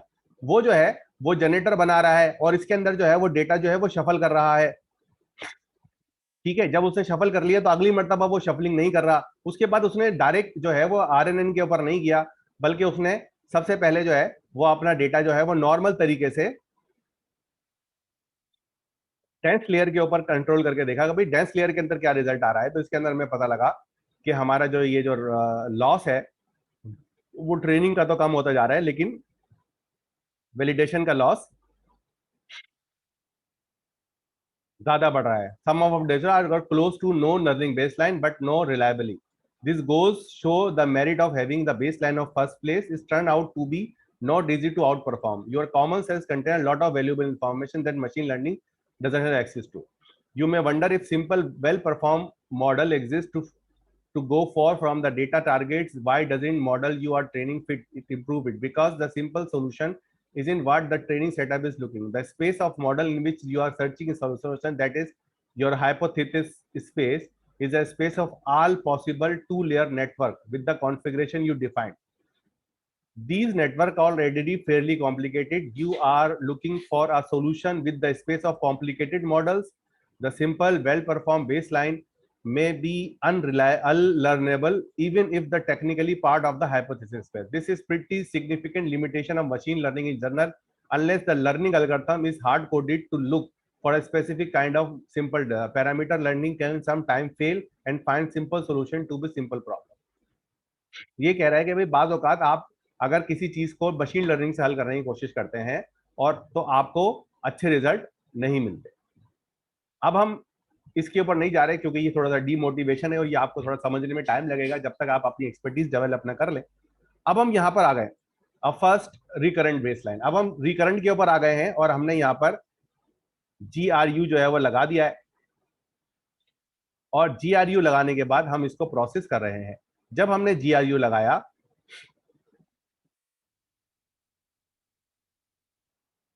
तो आपने देखा कि ये थोड़ा नीचे गया था,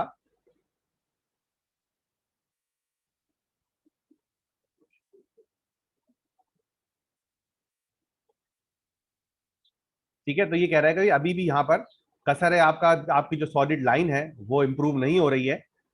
थोड़ा सा वो इंप्रूव हुआ था लेकिन उसके बाद दोबारा वो इंप्रूव हो गया। अब इसके लिए जो है आपको क्या कर रहे हैं, आप ड्रॉप आउट लगा रहे हैं क्योंकि ये डेटा जो है वो ओवरफिट होना शुरू हो गया है। आपका यहाँ 0 तक पहुंच गया जबकि वैलिडेशन इसके साथ नहीं चल रही है। तो अब आपने यहाँ पर जो है यहाँ पर GRU के साथ जो है रिकरेंट ड्रॉप आउट भी लगा दिया है।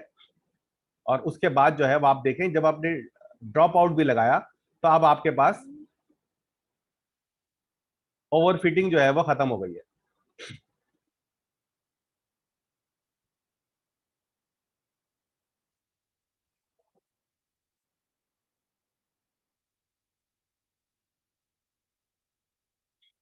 ठीक है, लेकिन आपका जो अभी तक अब जो है वो आपने ऑप्टिमाइजेशन तो कर ली, ओवरफिटिंग तो खत्म हो गई, लेकिन अब आप देखें कि आपकी जो ट्रेनिंग लॉस है, रिग्रेशन के अंदर हम लॉस के ऊपर ही काम कर रहे होते हैं, तो आपकी जो ट्रेनिंग लॉस है MEE जो है वो 28 और 26 के पास जो है वो आकर खत्म हो गया है, आगे ये नहीं जा रहा। यहां तक मैं रुक रहा हूं, यहां पर आपको 2 मिनट दे रहा हूं, इसको समझे, और कोई सवाल हो तो यहाँ पे कर ले। 2 मिनट का ब्रेक है।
सॉरी, मैं डिस्कनेक्ट हो गया था। तो कोई सवाल जहनों में आया आप लोगों के?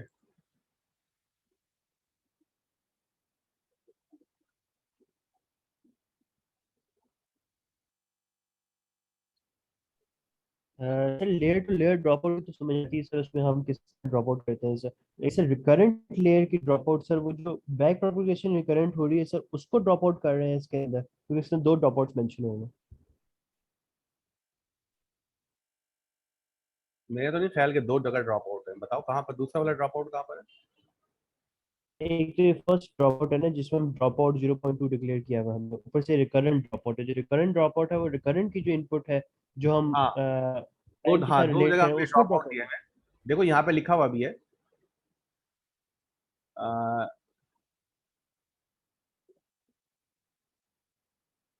the keras has 2 dropout related argument. Dropout are floating specifying the dropout rate for the input units in the layer, and the recurrent dropout specifying the dropout rate of the recurrent units. दोनों आपको डालने पड़ेंगे, आप उससे आपका काम अच्छा हो जाता है।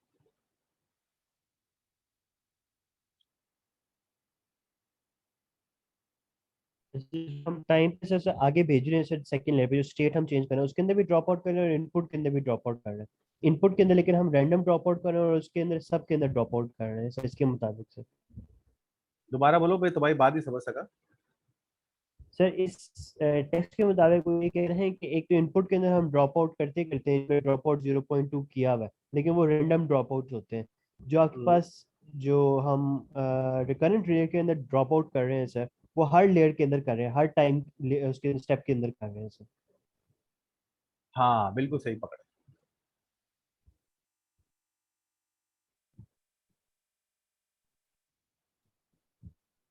तब इसके लिए तो बहुत ही आपको मतलब जिस तरह ये टाइम वाला डाटा है जिसमें बहुत ज़्यादा सीक्वेंस है या बहुत लिटिल चेंजेस हैं, वही आपको चाहिए होंगे सर।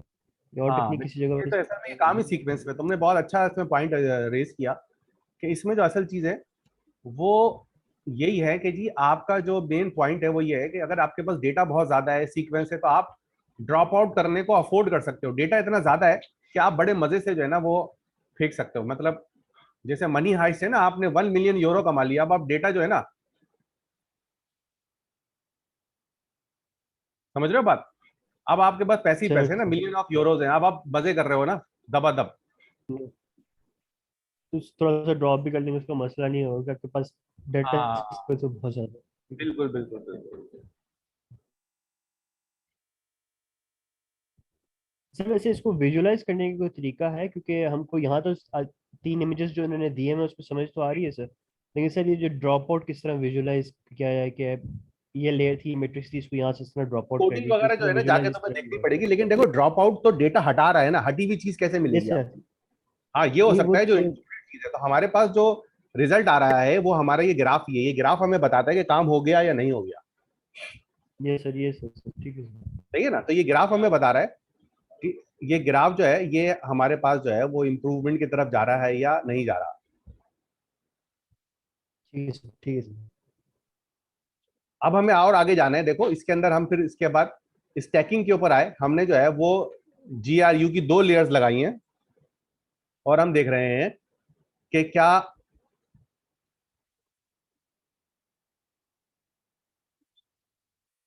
कोई फायदा है। जब हमने स्टैकिंग की लेयर भी लगाई तो देखो यहाँ पर हमारे पास जो फायदा हो रहा है कि हमारे पास you can see the edit layer does improve the result a bit, so not significantly. You can draw two conclusions. Because you are not still not overfitting too badly, you could safely increase the size of your layers in the quest of validation log improvement. This is not negligible computation cost. ठीक है? Although adding a layer did not help by significant factor, you may have seen diminishing return from increasing network capacity at this point. Diminishing return का याद तो है ना कि जैसे जैसे हम डेटा आगे की तरफ जा रहे होते हैं, पिछला वाला डेटा हमें भूलता चला जाता है।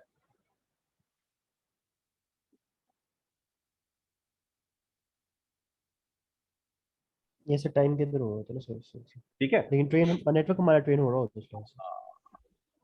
तो अब हमने देखा कि भाई हमारा जो डेटा है वो इंप्रूवमेंट आ रहा है, लेकिन वो खास इंप्रूवमेंट नहीं आ रही। अब हम बाई डायरेक्शनल RNN के ऊपर चले गए। हमने ये भी ट्राई किया। तो जब हमने ये वाला ट्राई किया तो हमने ठीक है देखा कि सर। जो रिवर्स ऑर्डर GO था अंडर परफॉर्म किया।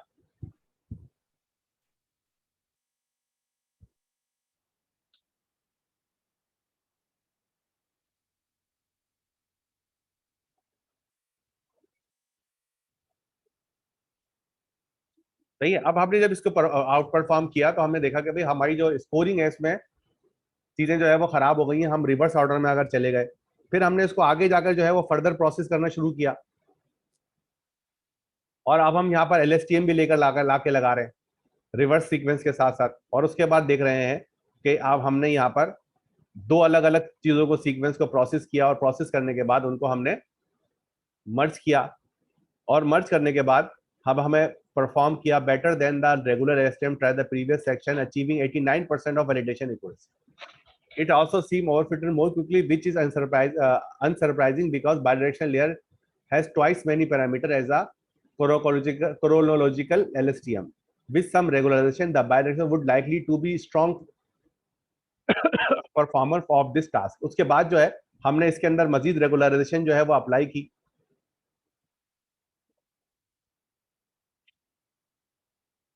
और इसको हम मजीद इंप्रूवमेंट की तरफ ले गए। तो हमारे पास जो है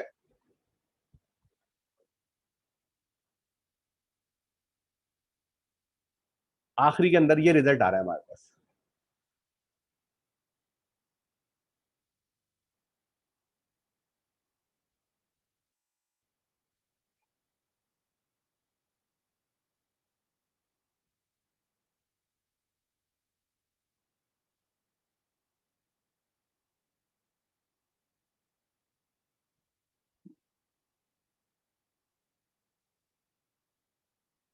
ठीक है, अब हम यहाँ पर, ये हमारे पास मेन पॉइंट्स हैं जो हमें इस पूरे कॉम्प्लिकेटेड रिजल्ट से बाद से हमारे पास निकले कि भाई ये हमारे पास आएगा, और ये हमारा जो है इसके अंदर ये समरी है जो हमने यहाँ से सीखी है, जो ये बताती है, as you first line in chapter 4, when approaching new problem it's good to establish first common sense baseline. If you don't have a common sense baseline, you can't tell whether you are making real progress. Try simple model before expensive one to justify additional expensive. Sometimes simple model turn out your best option. When you have a data where temporal ordering matters, recurrent neural network are great fit and easily outperform model that first flatten the temporal data. To use dropout with recurrent, you should use a time constant dropout mask and recurrent dropout mask. These are built into Keras layer. So all you have to use the dropout and recurrent dropout argument. Stacked RNN provide more representational power than a single RNN layer. ठीक है, there are so much more expensive and thus not always worth it, although they offer clear gain on complex problem such as machine translation. They may are not always relevant to the smaller, simpler problem. Bidirectional error, which looks at a sequence both ways, are useful on natural language processing problem, but aren't strong performer on sequence of data where the recurrent past is much more informative than the beginning of the sequence.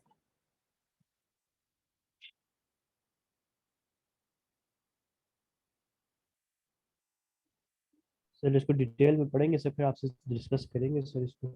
हाँ बिल्कुल, आप इसको detail में पढ़ें. ठीक है, और इसके अंदर एक और चीज भी गई है, सम readers are bound to want to take technologies to introduce here, try them problem forecasting future price of security on the stock market or currency exchange rate and so on. Markets have very differential statistical characteristic than natural phenomena such as weather pattern. Try to use machine learning to beat market when you only have access to publicly available data is difficult endure. You are likely to waste your time and resources with nothing to show for it. Always remember that when it comes to the market, past performance is not a good predictor for the future return. Looking into the rear view mirror is a bad way to drive. Machine learning, on the other hand, is applicable of data set where past is a good predictive for the future. तो आप जब stock market की तरफ जाएं तो आपको ये देखना है कि स्टॉक मार्केट जो है उसके अंदर पास्ट जो है वो आपको फ्यूचर में कोई खास हेल्प नहीं कर रहा होता. ठीक है जनाब, तो अब हम 10 मिनट का ब्रेक लेते हैं. 10 मिनट के ब्रेक में आप ये पढ़ें समझें, उसके बाद जो है बल्कि 15 मिनट का ब्रेक ले लेते हैं. ठीक है, 15 मिनट के बाद आप लोग ये पढ़ें. 15 मिनट के बाद जो है हम इसकी प्रैक्टिकल एक्सरसाइजेस करेंगे, इससे हो सकता है आपको ज्यादा समझ में आ जाए. क्या ख्याल है? सही है भाई? ठीक है, ये बेहतर है सर. सर आपके 2-3 मिनट चाहिए थे इस ब्रेक में. 15 मिनट के बाद ही ले लेते हैं ना, क्या ख्याल है? सबसे पहले तुम्हारा सवाल ही लेंगे. नहीं, मेरा इस टॉपिक से लेदा था सर, मैंने आपको व्हाट्सएप पे भी कांटेक्ट किया था. हाँ हाँ बताओ. सर मैं सिमेंटिक सेगमेंटेशन कर रहा हूँ, उसके अंदर मेरे पास इमेजेस हैं और उसके रेस्पेक्टिव मास्क मौजूद हैं जो कि बाइनरी फॉर्मेट में हैं, और हर क्लास का इंडिविजुअल मास्क पड़ा हुआ है. अगर आप अलाउ करें तो मैं अपनी स्क्रीन शेयर कर दूं. यार थोड़ा मुझे ब्रेक दे दो ताकि फिर उसके बाद तुम्हारा मसला हल करते हैं. ठीक है? ठीक है सर. ओके.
अच्छा जी, अस्सलाम वालेकुम, वी आर बैक। तो सबसे पहले तो वो हमारे भाई जो सेगमेंटेशन की बात कर रहे थे, अगर वो क्लास में मौजूद हो तो ज़रा माइक ऑन कर लें ताकि हम उनका प्रॉब्लम डिस्कस करें, फिर हम नेक्स्ट लेवल पे चले जाएं। जी सर मैं ये कह रहा था मेरे पास तो अपनी स्क्रीन शेयर करना चाह रहे हो तो कर लो। यस सर ये मेरे पास हैंग हो गया सिस्टम, आ गया।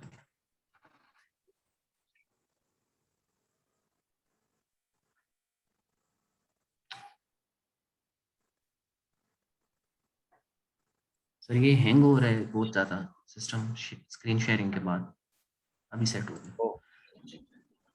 अच्छा सर ये मेरे पास ये इमेजेस है ना इस तरह से, आपको नज़र आ रही है सर?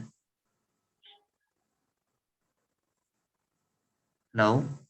हाँ आ रही है सर ये इमेजेस हैं और इनके ये रिस्पेक्टिव मास्क्स है ना सर, लाइक ये है, ये 5 क्लासेस के मास्क्स हैं बाइनरी फॉर्मेट में मास्क क्या होता है? मेरे पास पड़े हुए हैं।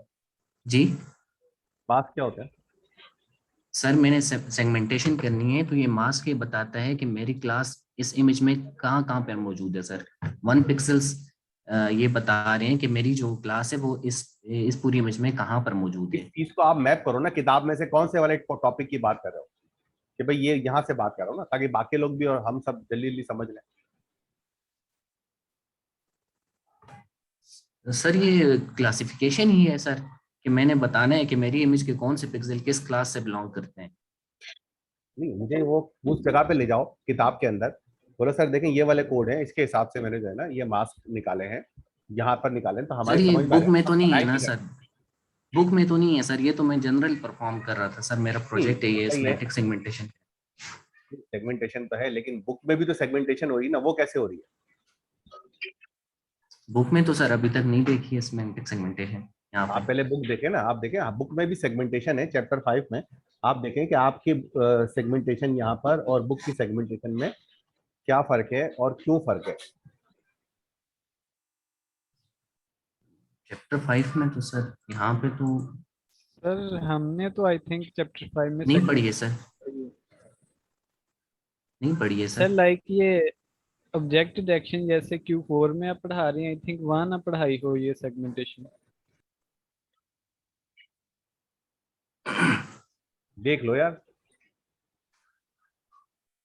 आप नहीं है लोगों ने सर चैप्टर 5 पढ़ा हुआ है ना? यस सर, उसमें तो नहीं है, ये देखें ये चैप्टर लिखा हुआ है सर, ये चीजें हैं इसमें।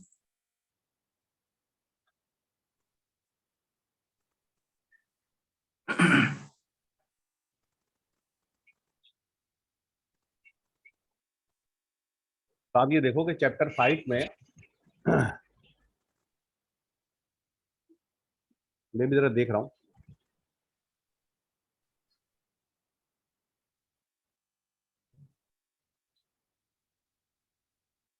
भाई एक पिक्सेल लिब लाइब्रेरी है, उसके जरिए सेगमेंटेशन करके देख लेंगे कि उसमें आई थिंक मास्क की आपको जरूरत भी ना पड़ती।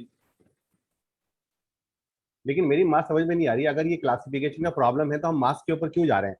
हम चैप्टर 5 वाली अप्रोच से क्लासिफिकेशन क्यों नहीं कर रहे हैं? सर ये क्लासिफिकेशन नहीं सेमेंटिक सेगमेंटेशन है सर, इमेज के अंदर सेगमेंटेशन करनी है कि इस इमेज के अंदर कौन सी क्लासेस कहाँ कहाँ पर मौजूद हैं, उनका मास्क जनरेट करना है।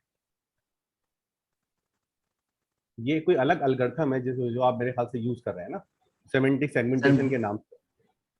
सेमेंटिक सेगमेंटेशन टेक्निक है सर, और मैं जो आर्किटेक्चर या एल्गोरिथम यूज कर रहा हूँ वो है यूनिट। हाँ तो वही ना, तो मैंने मतलब सर ये सर इस बुक में नहीं है ना। हाँ, तो मसला ये है ना कि आप देखो, हम तो इस बुक के हिसाब से फोकस कर रहे हैं ना, आप एक नया एल्गोरिथम और एक नई चीज लेकर आ रहे हैं, तो उसके अंदर तो आप हमें सबसे पहले देखना पड़ेगा कि यार ये सेमेंटिक सेगमेंटेशन जो अप्रोच है वो न्यूरल नेटवर्क में कैसे मैप होगी, और जो यूनिट है वो कैसे सॉल्व होगा। सर वो मैंने सारा अप्लाई किया हुआ है यहाँ पे, ये सारा काम मैंने किया हुआ है, पर अच्छा, सर फिर मसला क्या आ रहा है? मसला ये आ रहा है कि सर मेरे पास जो ओरिजिनल डेटा है वो बहुत कम है, 471 इमेजेस हैं। तो मैं जब भी इसको ट्रेन करता हूँ तो IUU यानी इंटरसेक्शन ओवर यूनियन की मैट्रिक्स होती है सर, उसका रिजल्ट बहुत कम आता है। अब मैंने इसमें ओवरफिटिंग को भी रिड्यूस किया है, मतलब जनरेटर्स यूज किए हैं, उससे भी मसला हल नहीं हुआ। फिर मैंने अपने ट्रेनिंग डेटा को इंक्रीज किया है यूजिंग ऑगमेंटेशन, लेकिन फिर भी वो जो मीट्रिक है वो इम्प्रूव नहीं हो रही। मैंने बैच साइजेस भी चेंज किए हैं, लर्निंग रेट भी चेंज किए है, और जो एक्टिवेशन फंक्शन है वो मैं सिग्मॉइड यूज कर रहा हूँ, और मैंने सर ट्रांसफर लर्निंग भी यूज की है, यानी कि इनकोडर मैंने जो यूज किया वो इमेज नेट पे प्री ट्रेंड है, लेकिन मेरी आईयू यानी जो मीट्रिक है जो मैं मेजर कर रहा हूँ वो इम्प्रूव नहीं हो रही है। अच्छा, तो अब इसके अंदर तुम करना क्या चाह रहे हो?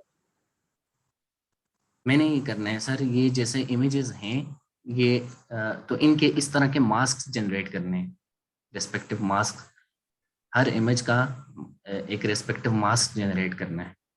नहीं, मुझे आप जो है ना वो मुझे जी सर। अप्रोच बता रहे हो, मैं आपसे बोल रहा हूँ कि प्रॉब्लम क्या करना है, मतलब उसका प्रॉब्लम ऑब्जेक्टिव पूछ रहा हूँ मैं। जी सर, प्रॉब्लम ये है ना सर, ये जैसे ये एक इमेज है, अब लाइक ये एक इमेज है सर, इसके अंदर ये एंडोस्कोपी की इमेज है, तो इसमें मैंने ये बताना है कि मेरा जो इंस्ट्रूमेंट है वो कहाँ मौजूद है, और इसके अंदर कोई और आर्टिफैक्ट अगर मौजूद है तो वो किस जगह पर मौजूद है, वो मैं सेगमेंटेशन मास्क के जरिए बताऊंगा तुम्हारे कि पास कोई यहाँ प्रॉब्लम पे। स्टेटमेंट बनी हुई है, मतलब एक प्रॉब्लम तुम्हें दी होगी, वो प्रॉब्लम स्टेटमेंट क्या है? सर यही है कि हमने सर ये इस इमेज में से आर्टिफैक्ट डिटेक्ट करके बताने हैं कि कहाँ कहाँ पर मौजूद है। अच्छा, ठीक है, इसका अंदर मतलब ये हुआ कि इसमें हमें ये बताना है कि हमारा जो एक पर्टिकुलर ऑब्जेक्ट है वो इमेज में जी किस सर, जगह पे मौजूद है। किस जगह पे मौजूद है, यस सर। ठीक है,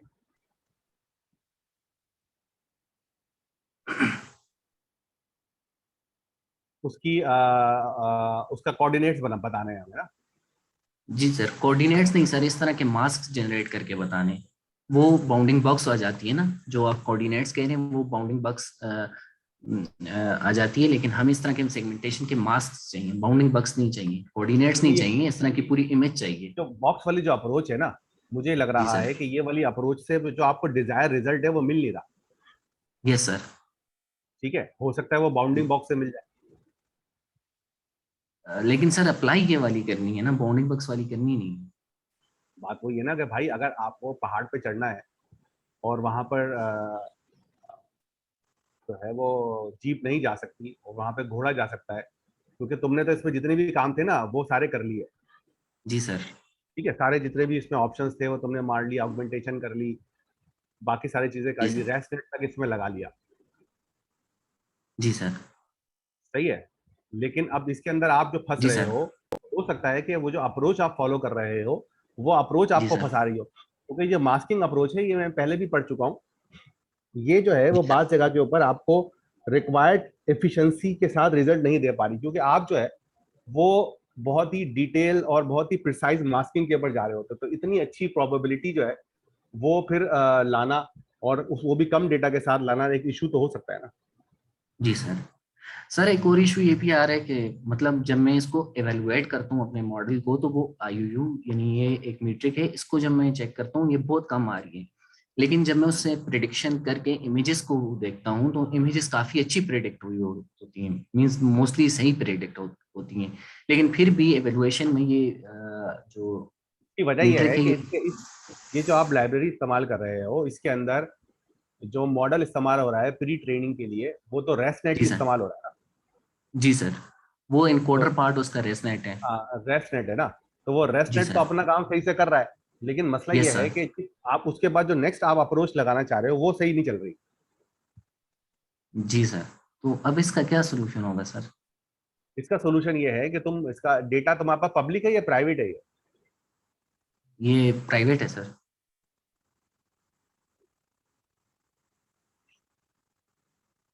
इससे मिलता जुलता कहीं पब्लिक डेटा अवेलेबल हो तो वो हमें से शेयर करो, तो हम इसको देखेंगे कि यार हम इसके अंदर सेगमेंटेशन न्यूरल नेटवर्क में कैसे कर सकते हैं। ठीक है, और उसके बाद जो है वो फिर इसके ऊपर हम तुम्हें कोई सजेशन दे सकेंगे। बात ठीक है समझ रहे सर। हो, मतलब मैं ये देखो, मैं उस एरिया में जिसमें मेरी एक्सपर्टीज नहीं है, मैं उससे जाने से पहले मैं चाहता हूं कि इस चीज को उस एरिया में लाके सॉल्व करूं जिसमें मेरी एक्सपर्टीज है। सर इसके रिलेटेड मेरे जब पास एक एक मरतबा ये सॉल्व हो जाएगा तो फिर हम उस एरिया में भी जाकर काम कर सकते हैं जिसमें हमारी एक्सपर्टीज हो नहीं हो मतलब। जी सर। सर इसके रिलेटेड एक रिसर्च पेपर पढ़ा हुआ है, लेकिन उसमें कुछ इतनी खास डिटेल नहीं है। मेरे पास एक रिसर्च असल पेपर में पढ़ा हुआ हाँ, है। मुझे असल में प्रॉब्लम स्टेटमेंट और डेटा सेट मिल जाए तो फिर इस पर कुछ काम किया जा सकता है। ठीक है सर, मैं आपके साथ व्हाट्सएप पे वो रिसर्च पेपर शेयर कर दूंगा सर। हाँ, और अगर कोई पब्लिक डेटा इससे मिलता जुलता हो तो उसके ऊपर भी काम किया जा सकता ठीक है है। सर। ठीक है, सही है। ठीक है सर, मैं ठीक है sir, thank you sir. Okay, अल्लाह हाफिज। अच्छा जी, रिकॉर्डिंग मैंने यहाँ पर स्टॉप कर रहा हूँ। अब हम इसके बाद प्रैक्टिकल सेशन में जा रहे हैं।